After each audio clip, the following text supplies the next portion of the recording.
আমাদের সবারই প্রবলেম যে এই মিসিং নাম্বার করতে হলে অনেক সময় চলে যায়। তো আমরা কিভাবে কয়েকটা টেকনিকের মাধ্যমে বা কয়েকটা কনসেপ্টের মাধ্যমে এই মিসিং নাম্বারগুলিকে আমরা সহজে করতে পারবো, চলো দেখি।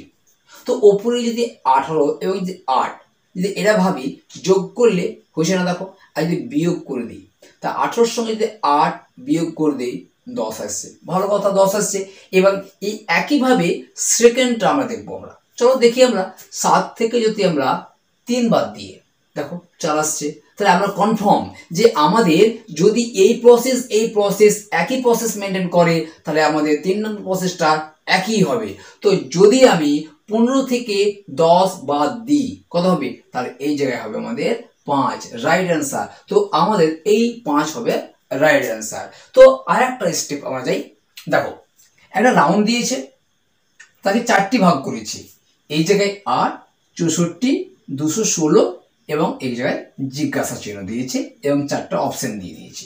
তো এই ধরনের অঙ্ককে করার জন্য দেখো ভাববা কি যে 8টা, এই 8টার উৎস মানে 8 কোথা থেকে এসছে এটা তুমি প্রথমে ভাববে আগে। দেখো ছোট থেকে বড় ভাববে, অঙ্কগুলিকে সবসময় তুমি ছোট থেকে বড় ভাববে। তো এই 8টা এলো কোথা থেকে, দেখো 8-এর সঙ্গে 4 গুণ করলে 8 আসতে পারে, অর্থাৎ গুণ করে আসতে পারে।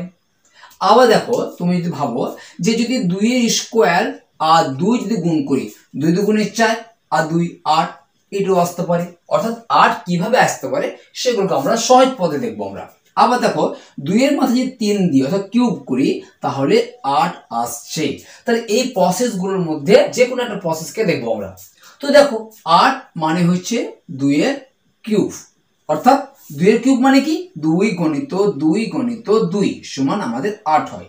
ঠিক আছে, একটা তো মিললো আমাদের। সেকেন্ডটা দেখি আমরা, একইভাবে আমরা সেকেন্ডটা দেখবো। তাহলে 2-এর কিউব মানে 8 হয়ে গেল আমাদের। তা 2-এর পর দেখো 3, তা 3-এর কিউব মানে কত হয়, 3-এর কিউব মানে 27। তো আমার তো এই জায়গায় 27 নেই, ঠিক আছে। তারপর দেখি আমরা 4-এর কিউব, অর্থাৎ 4কে 3 বার গুণ করব, তাহলে 4 4 16, তার সঙ্গে আর একটা 4, তাহলে কত হয় 64। দেখো এই যে 64 বসলো, দেখো 64 আসছে, অর্থাৎ 2-এর পর জাম্প করে 4 আসছে, মাঝে কিন্তু একটা বাদ দিছে। তো আমরা 4-এর পর 5 বাদ দেবো, তাহলে আমরা আসবো কত 6। এবার দেখি 6 কি হয়েছে আমাদের। তো 6 আর 6 যদি গুণ করি কত হয় 36, এবং এই 36কে আবার 6 দিন গুণ করব, 36 216, তাহলে আমাদের কিন্তু 216, অর্থাৎ এইটা যদি আমাদের 4-এর কিউব হয় এটা আমাদের কিন্তু 6-এর কিউব হয়েছে। এবার কিন্তু ক্লিয়ার, 2-এর কিউব 4-এর কিউব 6-এর কিউব, তাহলে এই জায়গায় কনফার্ম আমরা বলতে পারি যে এটা 8-এর কিউব হবেই হবে। তো 8-এর কিউব যদি করি আমরা তাহলে কত হচ্ছে দেখো এবার। তো 8-এর কিউব মানে জানি আমরা 8 8 64, এবং 64কে 8 দিন দিয়ে গুণ করি তাহলে 512। আর তোমরা 1 থেকে অন্তত 15 কিউব পর্যন্ত মুখস্থ কিন্তু তোমাদের রাখতেই হবে। তোমরা যে কোনো অঙ্ককে খুব সহজে এবং খুব তাড়াতাড়ি করার জন্য এই 1 থেকে 15 পর্যন্ত কিউব তোমাদেরকে মনে রাখতে হবে, তাহলে অঙ্কগুলিকে আমরা সহজে করতে পারি। চলো 4 এবং 5 নম্বর ট্রিক্সটা দেখি আমরা। এবার 3 নম্বর দেখো, একইভাবে একটা রাউন্ড দিয়ে দিয়েছে, 8 27 64 125 216 এবং জিজ্ঞাসা দিয়েছে। তো আমরা একইভাবে ভাববো যে 8 কিভাবে এলো। তা আমরা আগে ভেবেছিলাম কি 2-এর কিউব মানে 8 এসেছিল, ক্লিয়ার। এবার দেখো তারপরে আমরা দেখবো 3-এর কিউব কত আছে, কত হয় 27, তাই না, মিলছে আমাদের। দেখো 4-এর কিউব মানে কি 64, তো আগে বলেছিলাম এই কিউবগুলো তোমাকে মনে রাখতেই হবে। তো 5-এর কিউব মানে কত 125, দেখো পরপর কিন্তু চলে আসছে। 6-এর কিউব মানে হচ্ছে 216, আগেটাও ছিল আমাদের। তাহলে দেখো 2 3 3 4 5 6 পরপর আসছে, তাহলে আমাদের জানতে হবে 7-এর কিউব মানে কত।